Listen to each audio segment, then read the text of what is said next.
Gordon D. Melville here with Mike Pickett and Michael Hektus. Mike Pickett is with Hero Mission, and Michael, keep them separate. There's a lot of mics. Makes it easier. Lots of mics, Mike yeah. and Michael. Absolutely. Yeah. Mike Hektus is with Stand Strong. And so I want to get a little bit of an idea. Obviously, I run, founded and run as CEO for Jewel International. So we do one-on-one coaching, we do seminars, we do books, we do lots of different things. We partner with as many people as we can to get the word out. So my mission has been to connect in a meaningful way with more than 10 million men globally in the next 24 months with a message of hope that says, you know what, you can deal with this stuff. There are ways and there are tools and strategies and ways to deal with some of the stuff that a lot of us were told, and as we a bunch of guys, right? Mm-hmm. We were always taught that you don't show emotion and you deal with your stuff, right? You don't show weakness, don't show that kind of thing. So we tend to want to put it in a box. So my workshop's called Boxed Inside Out, and I don't want to do outside the box thinking. I want to do eradicate the box thinking, mm-hmm. right? Like completely take it out.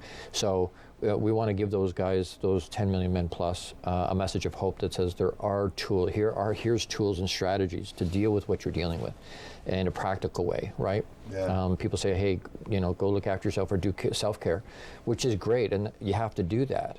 But what does that mean? And practically, what do I have to do that?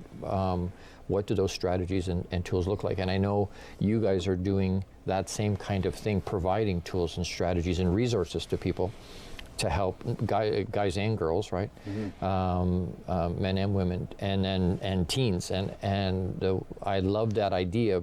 When you first mentioned it, I was like, damn, absolutely, I'm all over that. I'll help however I can, because if we can get the teens will suck onto that and learn those things quicker than a lot of adults do. They don't have some of the baggage. But if they can figure that out as a teenager, then we don't have adults that are struggling with some of those same things, that's right? Exactly it. So we just build it in. Of tools and strategies. I mean, we've always used the word, first off, coping. Right. It's not coping skills. Right. We got to give them tools, right, and strategies to realize that they can change. Exactly. The thoughts and the emotions that they're feeling. Exactly. And it's by giving them the tools and understanding of that. Right. And I love the fact you said awareness. I mean, I think we all are aware of mental health, whether it being with teens or adults or anything. We're aware of that. Right. What we need to do is take the next step, and that's educating them on how they can take care of themselves better. I mean, and that's big. That's so big. It's massive. I think sometimes guys, we do a thing where even today we push back. Mm-hmm. We're trying to I do a seminar called Boxed Inside Out, and that seminar is only for men. But I find sometimes the traction to get them to say, yes, I'll come out and listen to that. I'll come out and engage that. Sometimes we push back on that because our ego gets in the way, and they go, no, I can deal with it on my own, mm-hmm. or no, it's not that big a deal, or you know what, I can't show anybody. I can't sit in a room with other guys and be transparent and vulnerable. That doesn't happen, right? Yeah. So how do I do that? So it becomes I think it becomes a thing where once, as the facilitator of that space and that meeting, what I'm finding is if I'm vulnerable and transparent, mm-hmm. It sort of gives them permission, if you will, for them to be transparent and vulnerable. The challenge is it's trying to get them into the space. Yeah. Right? They don't want to engage that. And that's especially huge. As a guy, it's a massive thing. That's huge. And we to try and create a safe space for them to come in and do that, right? Yeah. How do you? I know we watched you do that with Stand Strong with the teens and partnering with Doug and Bob and whatnot, using that Think and Grow Rich type philosophy. The thoughts, right? Changing your thoughts. And I think the biggest thing there is again, when we did this, when we looked at teens, it was again the silence. I mean, they rather go deeper into the rabbit hole than come out and try to talk about it. And females was 80% was self-image.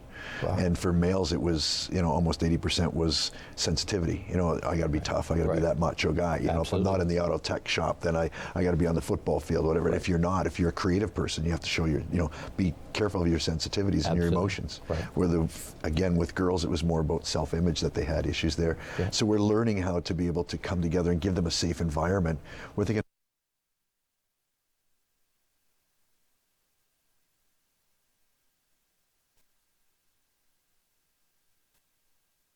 openly talk about it and support one another with, you know, and being a safe environment and not be judged.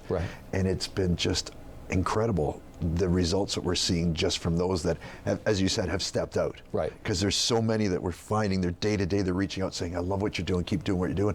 And you ask them, so why don't you come and join us? I'm not ready yet. I'm not ready yet. And then if it's not the child, it's the parents aren't ready to admit that their child has issues with. Well, it's their own ego that stops them from People are going to think we're a broken family. Well, no, you're not. You're normal. And normal is just some messed up on some level. Exactly. There is no such thing as normal. What is normal? Exactly. And that's exactly. We're always trying to go out there and do what everybody wants us to do, and be who they see us as, instead of being our true authentic self. And that's what we're trying to do, is teach them that. It's been, like I say, we've only been at it since June, and the results we're seeing are just phenomenal with these kids that have said, you know what, I can't do this anymore. I've got to find another way to do this. And there wasn't somewhere to go, or they've tried other ways to go, but it wasn't helping. So they've come to us, and as teens building this thing together, it is so cool how they're saying, you know what, I get it. I've been there. Let me help you. Well, and once the teens running it, that'll attract more teens, because it's not a bunch of adults talking to me. It's my peers talking to me. Yeah, that's exactly it. How do you do that with Hero Mission? Well, I just, I guess one of my things is just sort of, you gotta be able to take this. You gotta be able to take the first few steps. Okay, I need some help here. Like what I'm doing isn't working. So what's another way? And once you're good you're in that headspace and you're open to opening yourself up. You mentioned ego, which is 90% of what's wrong in the world today, to be quite honest. The ego is such a huge thing. People just can't drop it and do something, you know, like, people don't understand like how intrinsic ego is in most of us, right?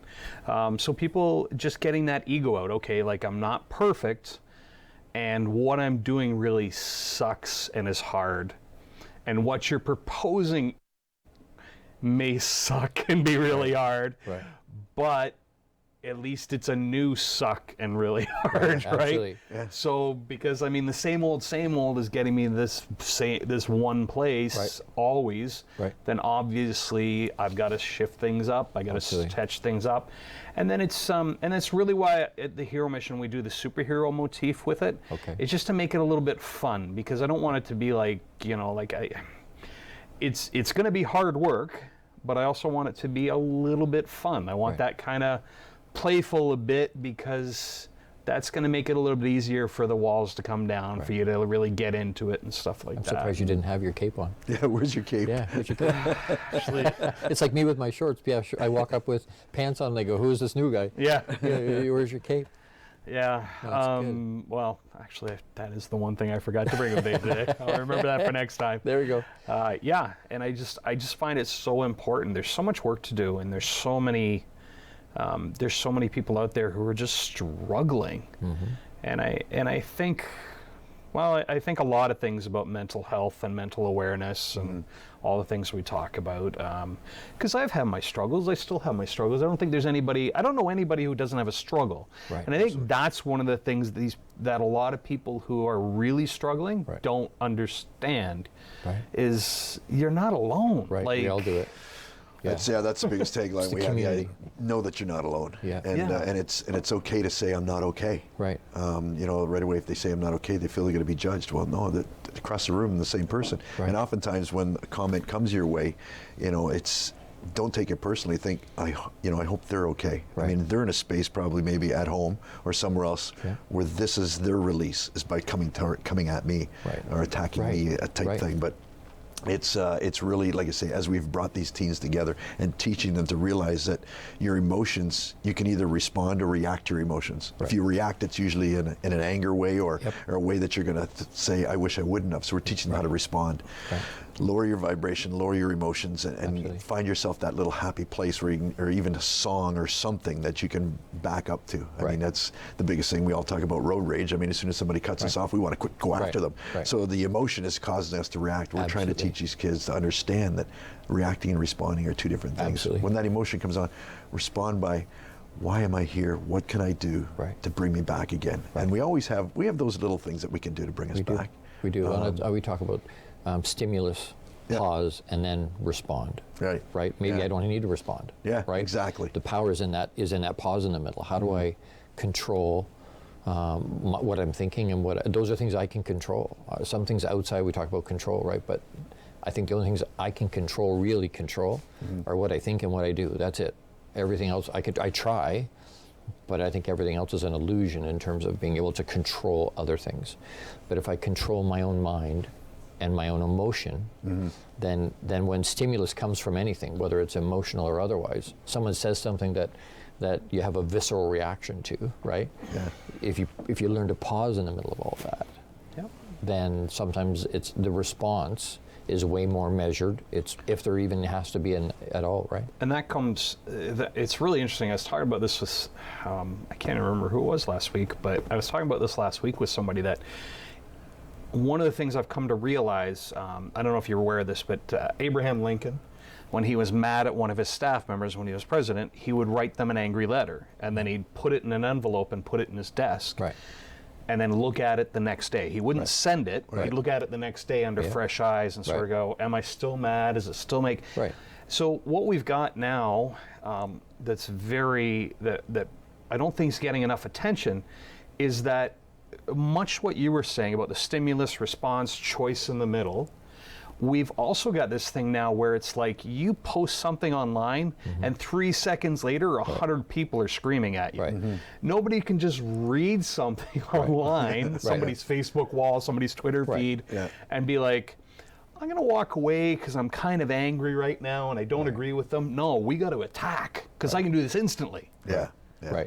And I think it's developing this, like everything we do becomes a habit, and then it becomes easier to just be like. But it's what we allow ourselves to do, right? So less than 3% of the population does any kind of personal development. That means 97% of the people are those 100 people that are responding because they don't have the capacity. They have that visceral reaction, and now we have internet and the ability to be able to hide behind the screen and say things you would never say live to the person, but you can say on your I guess what it is like there's that choice in between stimulus and response. We're training our brain to get rid of the choice. Like there's no gap anymore. It's never been there. Most people go literally from, and we're the only mammal that can do that, by the way. If I step on a cat's tail, instantly there's a reaction. But humans have the ability to pause in the middle of that, to make that choice. We just don't use it. Most people are not aware. Even if they know they could, they haven't trained themselves well enough and don't do any kind of personal development that would hold on to those things so that they even realize they take the power of it and go, the power of that goes away. If they understand they've given away their power, if they understand they can hold their power and how to hold their power, and I think that's where I would totally agree with what you just said, that we haven't, majority haven't been trained about the choice in between stimulus and response, which is a huge game changer. Absolutely. However, I think we're just being, it's not in today's society, I'm wondering, is it that we don't know, or that we're actually been spending so much time training ourselves the opposite way that it's now going to be even harder to drop a choice? I don't think they have to train it. I think it's just intrinsically there. Like because if we're the only mammal that can have a pause, that means we're all kind of built that same way. There's a stimulus and there's a reaction instantly behind it. So what we're doing is, instead of doing the hard thing, which is learning how to put a pause or to make the choice, we're just reacting as a mammal.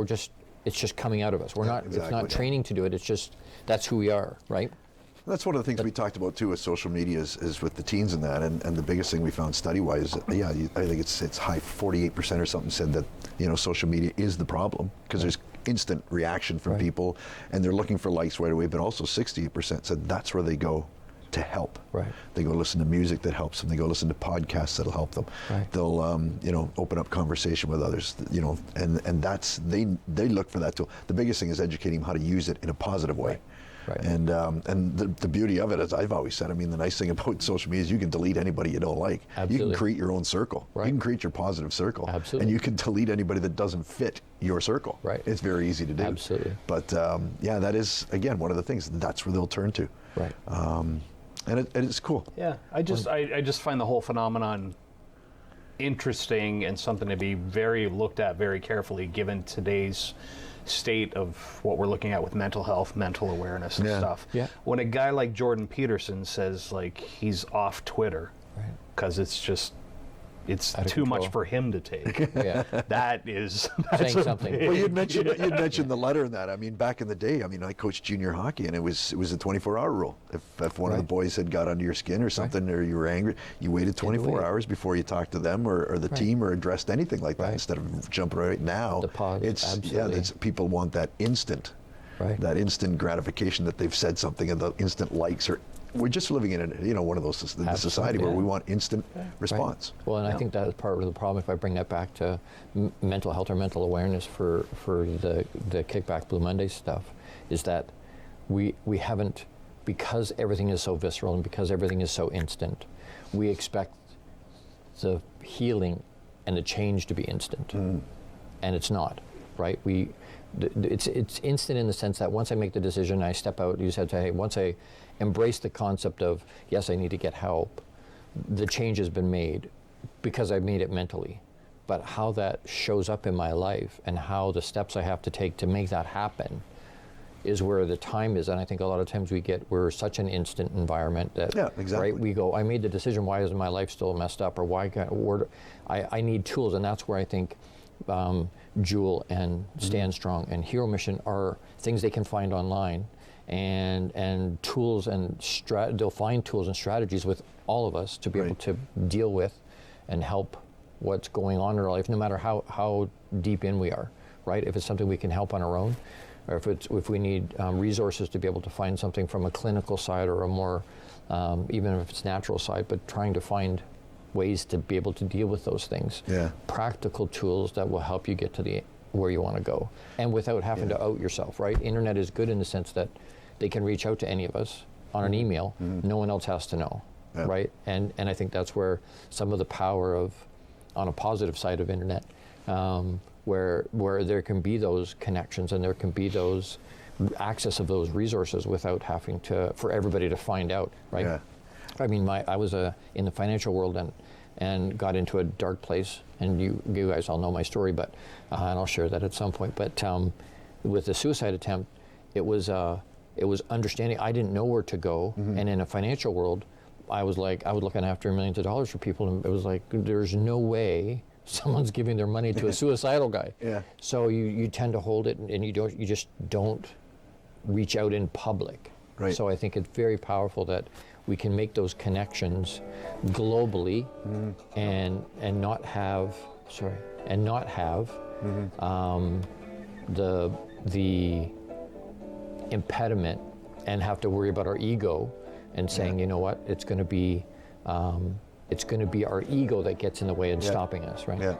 And one of the things that got us on this path actually was when we spoke to one of the high schools in the Waterloo-Wellington region, where there was a number of suicides in one year, and it was almost epidemic-like, and we were wondering what's going on. So we went to talk to them, not to have a solution, but at least let them know by talking. It could be the first step, and it was unbelievable to hear these when we had a chance to talk to them after the fact. A group of kids that would actually say, I call my friend every day. Make sure she's okay to jump on the bus. And 10 minutes later, I'd call the other one would call her. And 20 minutes later, the other one calls, say, the bus is coming in 10 minutes, you're gonna meet me there. And it was all because mom and dad thought it was a phase, a teenage phase. And I mean, when we were in teenagers, everybody says, it's just a phase they're going through. But now more than anything, I don't know if it's a phase as it is, they're looking. They don't know where to look anymore. Absolutely. And they're helping each other. And there's so much on the internet, and that's the thing, and there's just no response sometimes. Sure. I mean, I've been on a couple of these sites where I've gone onto the chat board and heard nothing for like 2 days, because I mean, people get these things started, and then, you know, it's just too much to manage. Right. And so our biggest goal was to never stop being there. And it's, as much as it is, we'll get 20 kids out at one event, next one we'll get 10, and then we'll get 30, and then we'll get 5. Right. And it's the fact that, you know what, we're still reaching. And like I said, it's something where you get people saying, I'm listening and I'm always watching. Right. I'm just not ready yet. So, you know, the last thing you want to do is just stop, because that one person at one point can say, I'm ready now. Yeah. And where are you? Right. Because it's, the 24/7 helpline. Some of them, it's, you know, you get a call, it's right away. Otherwise, you put on hold for a bit. I mean, it's, and I understand that. I really do, because it's busy. Right. But man, it was really something to listen to these teens and what they're going through. Absolutely. And I think they're brilliant. I think our teens are absolutely brilliant. I mean, they have so much access to so much great information. They're so smart with the internet. I mean, when I talk to our teens and I talked about my Facebook, and they'd laugh at me and say, "You're on what?" I said, "Facebook. You've been in it, right? You know, you're old." I get it. Okay, Instagram, TikTok, all these things. But that's where they are. And and it's really neat how they're brilliant. Like I say, they've created some really neat things. There's a lot of great apps out there, but are they being managed? Right. And I think we just need to sit back and listen. Absolutely. Like I say, when it's silent, it's time to listen. Right. And that's what we try to do. You know, give them a safe environment and a place to stand strong. Right. Well, my mom used to say, "Gord, you have 2 ears and 1 mouth. Yeah. Use them in proportion." I'm like, "Oh, okay." Yeah, exactly. Oops, right? Yeah. But I think the internet sometimes, everybody goes to Google. Google is a search engine, not a research engine. Right. Right? Oh, yeah. So if you put in something, it'll give you whatever, right? Yeah. But I think programs and strategies and tools that are helpful they're not helpful they may be not helpful to everybody. Right. Right? So you get, there's how many different ways are there to lose weight? There's thousands of different, right? And they all probably work. You just, which ones do you connect with, right? So in our environments, in terms of mental awareness or mental health, it becomes which programs connect to me? Which do I have, which do I feel connected to? Which light me up? Which is there synergy with somehow? Whether it's the people and the voice or the message, which people am I connecting with? And then to pursue that right? Yep. But to have them, like you say, to have them all available, right? And to make sure that they have access to them all. Yeah. It becomes And that's, like I say, the biggest thing we're trying to do is work with teens, because as we say, we've got these adults that are broken adults, and they're trying to help raise their children, and they're broken themselves. So now you got broken teens and broken parents, and it's just a cycle. So at some point we gotta stop that cycle and give them the tools and strategies to be able to deal with those things. And that's only going to filter down. I mean, we looked at last night. We had a young lad in our live group that was 10. It's the first time we had a 10-year-old there. It was brilliant to listen to what his insight was to what we were talking about with teens and young university students. And when we were left, we gave him the closing remarks, and he said, "What'd you think?" And he said, "This was really neat." And it was like 10 years old, and he gets it. Yeah. Yeah. Michael Hektus with Stand Strong, Mike Pickett with Hero Mission, and Gordon Melville with Jewel International.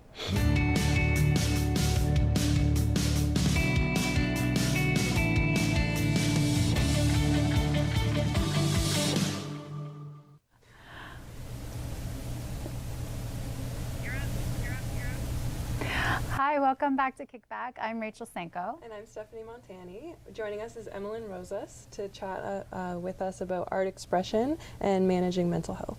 That's right. Yeah. Welcome, Emalyn. Thank you so much for being here today. Thank you. Can you tell us about your story navigating mental health and how that affected you, but also your journey to healing? Sure. So a little bit about myself. I'm from Peru. I was born in South America. And what happened was I had a really traumatic childhood. I experienced years of sexual abuse from the ages of 3 to 11. And I ended up coming to Canada at 11 years old. So I came with a sense of trying to integrate to a new culture, not knowing the language, and not knowing anything about the school system. and not having any friends, essentially. Wow. So it was very difficult to be a newcomer and feeling lost in a world that I felt like I didn't belong, but at the same time carrying the burdens of the trauma that had happened in childhood. So a lot to navigate all For at sure. one time. For sure. And what happened, I also endured within that years of bullying at school because I wasn't able to build healthy relationships. I didn't know how to integrate with my community properly. I was always leery of people, not trusting people, and thinking that people, once they became my friends, they would abandon me or they would do something to harm me. Because that's, once my boundaries were broken as a child, basically put me in a bubble of not trusting people. Right. Yeah. And that led to many unhealthy situations.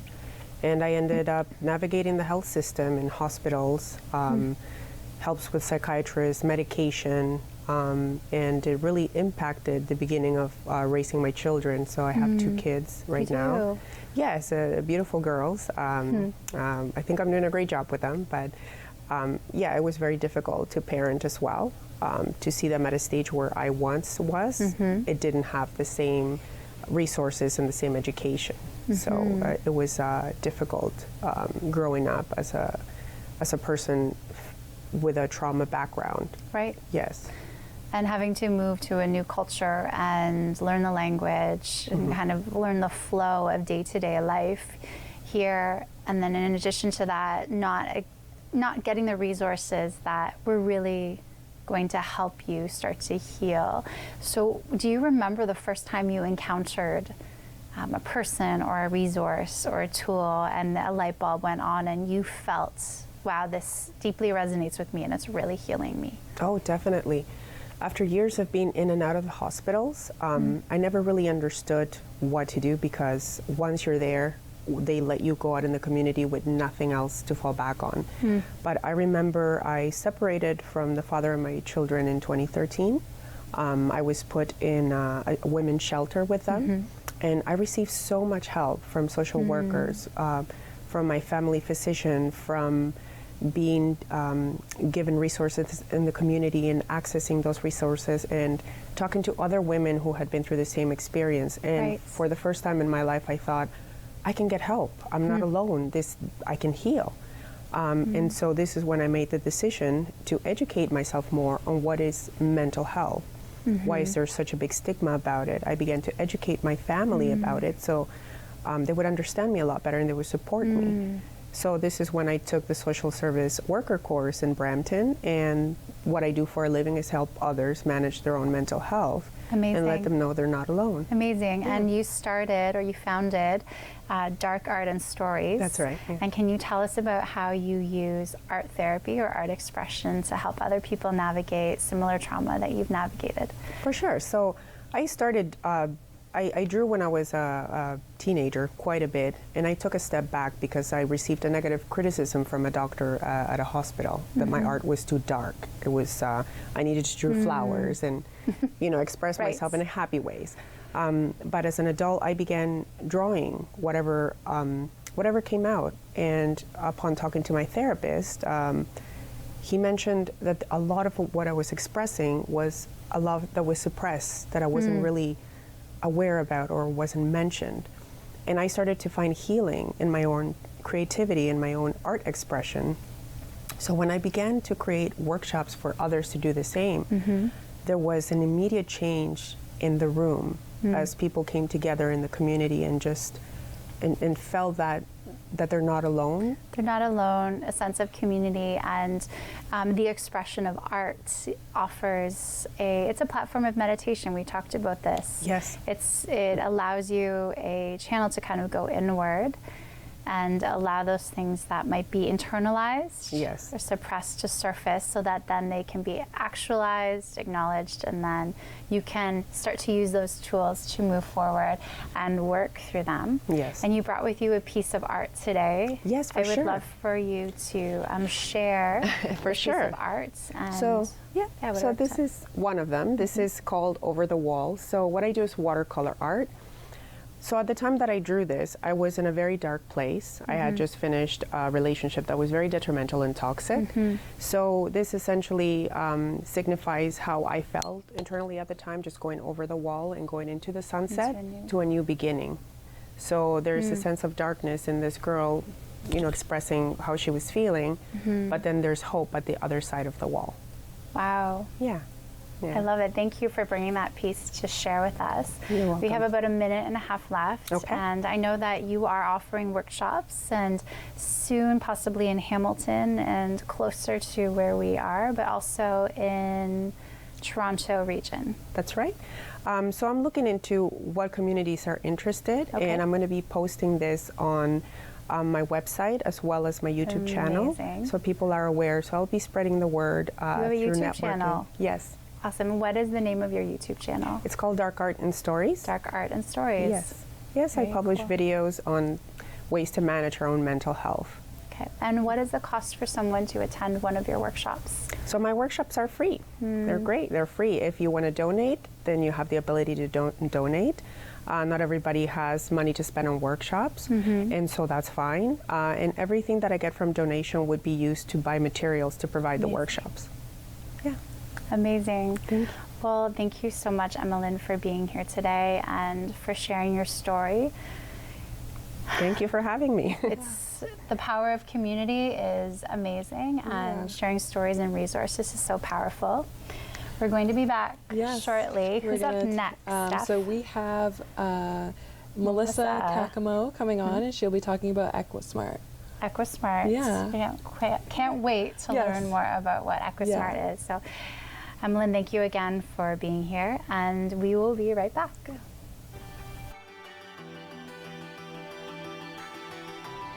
What began as a chance encounter has flourished to become a critical healthcare system component. Started with 3 moms who had children as inpatients at CHIO. They got together to provide mutual support for one another. PLEO's mission is to support positive outcomes for families with children and youth up to the age of 25 by helping the parents, providing them with support, and by encouraging system change. Parents Lifeline of Eastern Ontario, or PLEO, is a parent-led movement and vital service offering support for parents and families across the Ottawa region. The parents need help in navigating the system. They really need a great deal of resiliency and capacity building in order to be the supporters and the advocates that their kids need them to be. If you're looking for support, you need some help, just simply pick up the phone, call our helpline. Operates Monday to Friday from 9 in the morning till 7 in the evening. You simply call and somebody will be there to help you, or go onto our website where all of our parent support groups are listed. Find the one that's in your area and just show up. No reservation is needed. PLEO has taken a leadership role in breaking down stigma by reaching out to the community to increase understanding and tolerance. 1999, we were totally volunteer driven. In 2012, when we got support from some funders in the community, we were able to hire staff, train staff, all of whom have lived experience supporting their own child. For the last 20 years, this grassroots organization has been providing resources, support, and skills to enable and empower the voices of parents and families. You know, the PLEO team is absolutely thrilled and honored to be receiving this award. We are so proud of the work that we have done, that we continue to do, and really inspired by the families that we support and how hard they work to make a difference for their child.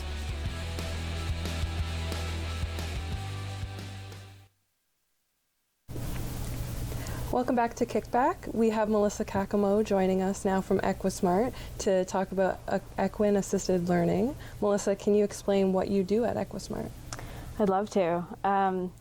Equine assisted learning is an activity that combines using horses to help people with mental health issues or challenges and adversities that they're going through in their life. So we partner people up with horses and basically use exercises that represent their real life, and allow the horses to kind of be their partner, and help them come to different kinds of conclusions or different kinds of opportunities for growth and change, depending on what kind of scenario they're facing in their real life. That's amazing. I love that you, in your notes, mentioned that you can use this very special relationship that you cultivate with horses to reach your full potential. And can you speak to how, what your experience has been in reaching your full potential? My experience has really grown and changed over the years with the horses. I've always been really eager to learn as much as I can about them. So as I watch my clients' experiences, I'm always really curious to know exactly what's going on between the horses and the humans. So it's actually led me to want to research a lot about like the neuroscience of the two animals, and the connection of the two nervous systems. And for myself, I do like to experience the magic of VAL myself. So I often find myself just spending my own time with the horses and seeing. You have your own healing journey. Yes, I do. Can you tell us about that?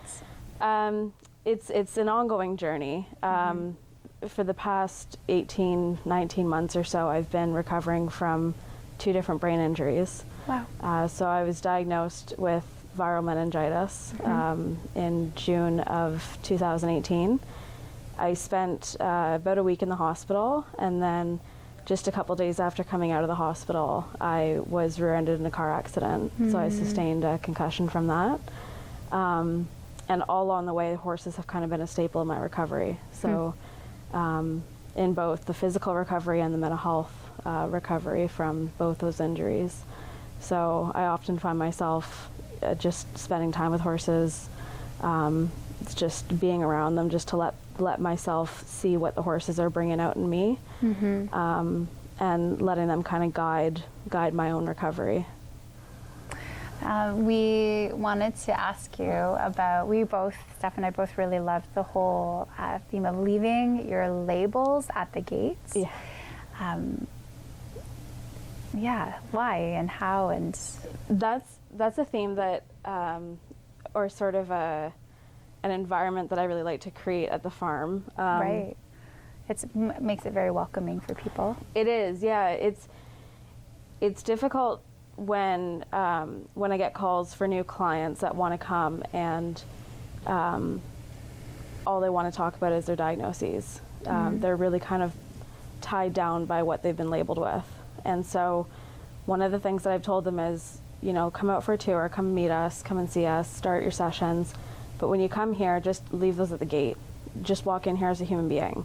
When the horses see you, they don't see a person with depression or anxiety or ADHD or autism or anything, PTSD. No matter what you have, they don't see you as a person with that. They just see you as a person. And so all the humans that are involved with the program, we've also adapted that theme as well. We've looked at what the horses do and tried to kind of adapt to that as well. So we just treat people as people. And of course we talk about— What a concept. Yeah. Of course we talk about, the anxiety and the depression and everything that goes along with the work, but it's not a part of who that person is anymore. It's just one of the obstacles that they're trying to overcome. So there's a little bit of that separation so that we can actually name that as an obstacle that they're facing rather than as a part of themselves. So it becomes a little bit more achievable as something to overcome. And I love that it's leave your labels at the gate, because labels can sometimes not fit everyone. One shoe doesn't fit everyone, one size doesn't fit all. And I think when it comes to health in general, including mental health, because everything's connected, Wellness is a very individual and personal journey, and it's unique to everyone. And so kind of letting go of any labels, it's really just one thing at a time, navigating 1 degree at a time in a really safe and welcoming environment, which I think research more and more, and just effective modalities to helping people with mental health is revealing that it's community, different resources and tools. You find which one really fits you, and then stepping into that. Yeah, I think as well, even being able to look at a diagnosis as a strength too. It's something that I preach to the parents often. If their child's been diagnosed, for example, with ADHD or autism, quite often there's stigma attached to that. But when we look at the neurological process that goes along with that, there's so many strengths to ADHD. There's so many strengths to autism. Just as 2 examples out of dozens that I could find. That. Yep. So it's leaving those labels at the gate, but also taking a mind shift to what those labels mean, and letting the horses kind of do their work to also bring out those strengths and bring out the inner person inside, so that they can do what they wish with those diagnoses when they pick them back up again. And through community and positive space, help them develop those tools to really empower their life. Absolutely. So that shift in mindset from feeling empowered to feeling victimized or less than because of a label. Yeah, I think that's huge.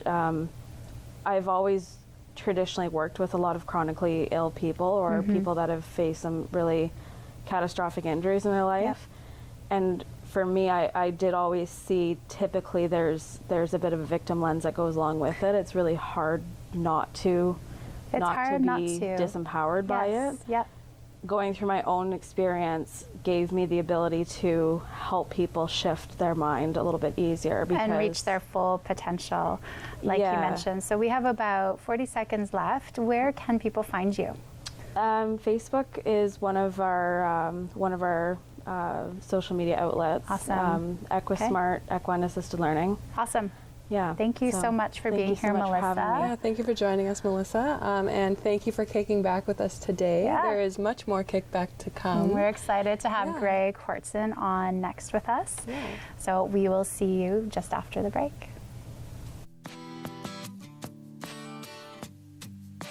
I remember being, as a kid, being shy and being a bit insecure about myself. I've always felt like I was different and like there was something wrong with me. I'd say around grade school that I noticed that something was off. I've always been an anxious kid and worrying. I remember staying up at night and just worrying about school, about my family. I also had like contamination, so for me it was fear of germs, and so I would wash my hands hundreds and hundreds of times per day. So I would make up things just so that they wouldn't know that I had OCD.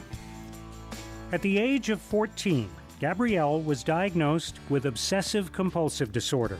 Left homebound and often bedbound, she began feeling helpless and became suicidal. So when I was at my darkest time, I felt so alone and so like nobody understood and very isolated. And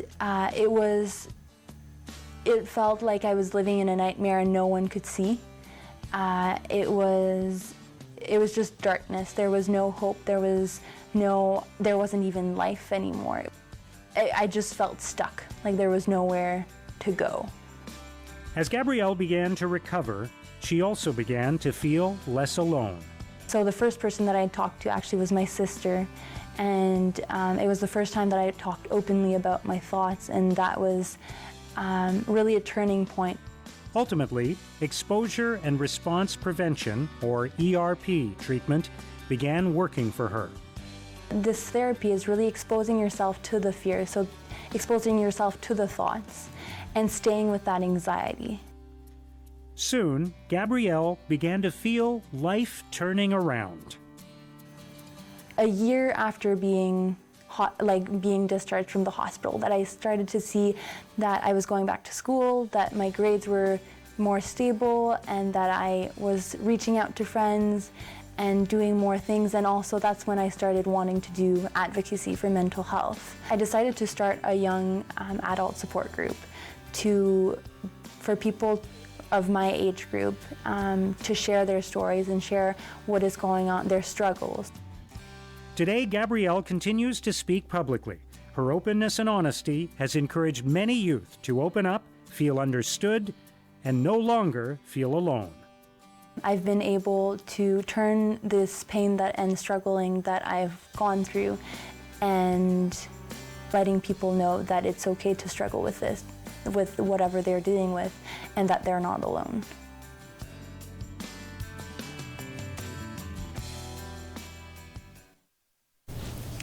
Hi, welcome back to Kickback. Thanks for hanging out with us today. We're joined by Greg Horton from The Casual Athlete. Greg has also been a show on Kickback today. Greg, thank you for being here. It's absolutely my pleasure, Rachel. In all of the ways that you're here today. Greg, just tell us a little bit about Casual Athlete. Yeah. Absolutely. The Casual Athlete is my soul. You know, it's a business that I've taken and I've tried to take the spirit of myself and some of the things that I've been through and try to re-represent it back to the community. So the motto I use is fitness for the rest of us. And so the Casual Athlete has been all about taking and collecting the people that have felt ostracized or isolated or alienated by the health, wellness, fitness community and bring them into something that's really easy to kind of participate in. One of the biggest things that I do with the Casual Athlete is what I call culture change, and getting people out of the idea of necessarily just changing a certain aspect or a certain lifestyle and get them into the language, the rituals, the populations and all of that that brings people into a wellness community. And so to do that, I've been reaching out to people with severe disabilities and people with, you know, just having a rough day. Yeah. Mental health is on such a spectrum. Yes. And so what I've tried to do is make the Casual Athlete appeal to the whole spectrum, which is tough sometimes because, you know, being a catch-all is not always easy. But one of the things that we've been talking about today is access to services and how tough it can be sometimes. Sometimes it's too specific. Other times it's too generalized. So I use tools like personal training and peer support. I use virtual reality as one of my major tools. I really, really love working with the youth. I love working with moms. I love working with dads. I love working with the people in Strathroy and in London and anywhere else that I can get my wheels to turn to. Well, who wouldn't love working with you? You're such a big ball of positive energy. And I love what you said about just athleticism for the rest of us, you Absolutely. know? I think that physical movements, community, eating well, even talking about rituals, healthy rituals, I think that a big part of what gets in the way of us establishing those healthier behaviors or rituals is our old rituals or our old routines are so familiar that somehow it's just hard to break the ice into something new. And just that you offer a support to people to say, hey, wellness is for everyone. It's not for the elite athlete. Absolutely. So powerful. You know, I learned that lesson through a personal catastrophe. About just over 10 years ago, I was really into a toxic mindset about my body and what it needed to be. And so my idea of athleticism at the time was six-pack abs and ready for any competition, 30-kilometer runs, 2 workouts a day, you know, stuff like that, where it's like I had to be this thing. And it wasn't until that I had a catastrophic injury that I realized what fitness for the rest of us was all about. And when you have an injury, it doesn't just affect your body, it affects your mind and it affects your spirit too. And so you're injured 3 times, not just once. And so when I tried to reapproach fitness a couple times, I entered it with hypergymnasia, I entered it with depression and anxiety, and every single time I was falling off the wagon. That's so powerful. I think we need to say that again, that a physical or traumatic injury just doesn't injure you physically, but it also impacts your mental, emotional, spiritual health. And so looking at yourself in a holistic way, looking at the process of healing in a very holistic way is what you help people achieve. Absolutely. And how are what are some strategies, or what are popular, but what are common things that you see surface in working with other people and helping them on their journey? Each and every person is so different, you know, but over time I've seen some patterns start to emerge, right? And one of the patterns I see is for parents, actually, and a lot of time being given in love and compassion to their children and to their career and to their spouse. But one of the things that I do notice is this lack of time for ourselves. So we're giving all this time externally, but we're not giving it internally. And so one of the first things that I think people should do is have a sit down with themselves and have a really honest conversation about what they want in one category and what they need in another category, and actually see where you're lacking. From there, that's the time for outreach. First people, family and friends. You gotta let them know, because without that, you are truly alone. We talk about circles of support a lot in developmental services. And in the middle circle, you have your core group, you have those family and friends. And then outside of that, you have your acquaintances, and outside of that, and so on. If you can't pull it together at that center point, everything else on the outside experiences that ripple. If you start to apply yourself with positivity and start to apply yourself with honesty, it starts to fix some of that ripple, and it calms the water, making it more accessible for you to get outside of your circle and access services that might be in the third ring or the fourth ring, but also giving you the support you need, that push you need to help you get there. Maybe you can't drive today, you're just too upset. Somebody knows that, they'll drive you for you, right? Maybe your adult swimming lessons class seems very daunting, but now you have someone who's reminding you that you love swimming lessons and that you really want to do it. It's a very complicated thing, but I think the best way... Community support is really important. So important. Especially for motivating, because sometimes you can't pick yourself up. Sometimes you need that person to come alongside you and say, here, let me help you up. Absolutely. And let me help you with this, and let's try this. And then you start to try that tool or strategy, and you realize, hey, wow, I feel better. I think we see people, let's take the athlete. And we watch, I'm just going to pull hockey out of the air here, and we see a terrible injury on TV, and everyone's, oh my God, what are we going to do about that person? And paramedics come out, there's all these shows of sportsmanship and good class by the fans. Outside the arena, we might see a homeless person sitting there going through a catastrophic mental health injury. There's no ambulance. There's no crowd of people clapping as they get back on their feet. We don't think of injury happening here or in here. We think of injury happening to our body. We got to really change our perspective on that and treat mental illness and mental health with the same amount of gusto that we do for people with physical disabilities. The invisible disabilities are something that really fly under the radar, and sometimes actually facilitates the stigma rather than confronting it. And so the more that we're quiet, the more that we ignore, or the more that we engage in the stigma by using language like snowflake, sunshine, stuff like that, where we really use a cutting edge to address it, I think that we just continually push people away and facilitate this mental health crisis that we're experiencing in our society. So for someone who is sitting at home right now and has a physical injury, but also an injury in their heart and also in their mental health, maybe they're struggling with a mental illness, community, you would probably first say, okay, reach out. Chat with your immediate group, find a supportive community, and then what? Then you're going to want to talk to your doctor. This stuff isn't just a feeling. It's happening in your brain, it's your neurology, it's your chemistry, it's your physics, it's your biology. It's all of these different categories of science all coming together in a dysfunctional way. And one of the main tools that we have in society is our doctors and our professionals. And one of the things that we have to do is remove the stigma of calling them for help. You will be taken seriously. And if you haven't been, there is someone out there who will. You don't give up after the first fall, Falling is not failing. we have to get up again, because if we don't, we're going to miss out on those professionals and the expertise of people who are reaching out as far and as hard as they can to help you. And unless you extend your hand to grab onto that help, it does get worse, and the symptoms become more severe. So get family support, reach out to those healthcare professionals. Yes. And then after you've gone to see your doctor, maybe go see a nutritionist or health coach, or come see you, the casual athlete. Absolutely. Because as a integrative nutritionist and health coach, one thing that I help people with is take some of the recommendations from their physician and implement them in a sustainable way over long term. And I think, Greg, that's very much what you do. 100%. And that's where I try to really dig in for my clients, is to be that level of support.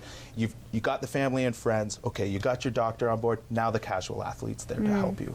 And so what I try to do is just insert passion and insert excitement and happiness and laughter and just good humor, and really try to pave the way for a really healthy experience. It doesn't have to be an on and off switch for mental health. I wish it was that simple. Right. It's more like a really big dial. And so if we can dial down or dial up based on what your needs are, we can accept that mental health is a big part of somebody's life. Mental illness is something that happens to everybody, and we can all be united under that instead of fighting it. Absolutely, and that's why we're here today, to help destigmatize, to empower people with all of the tools and resources that they have. And Greg, you have at your disposal in your practice, I know that you have lots of tools that you've cultivated, including virtual reality, physical fitness, and all of that. Where can people find you? Like, how can we reach out to you? You can reach me on Facebook. That's the best place. But if you want to catch me by email, it's just thecasualathlete@gmail. Try to keep it nice and simple. Thecasualathlete@gmail.com. That's right. And but shooting me a private message on Facebook or on Instagram is a great way to get a hold of me. Awesome. Yeah. Awesome. I love to use those platforms. I try to be as accessible as possible. Accessibility is so key to what I do and should be key to all professionals. Well, thank you, Greg, for being here. And I know we'll see more of you today. I get to host with you later, which I'm very excited about. Coming up, we have Jordan Iorio here to talk about pressures that young people face in terms of social media, body image, and managing stress. Awesome. Thanks for kicking back with us.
This program is brought to you by Ignite TV.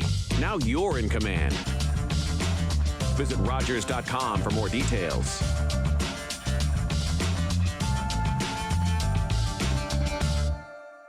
Call the Rogers TV viewer response line, email us, or connect with us on social media. Queer people were usually not the ones at the forefront of crafting these narratives. It's not about me, it's about what I represent. What is this lesbian thing you speak of? You can't put two men together. You can do that. Are they? Are they? They are! People stood up and said, this show is meaningful to me and here's why.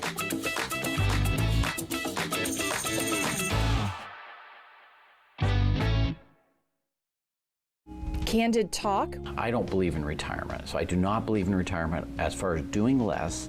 Yes. With local entrepreneurs and small business experts. I believe in jumping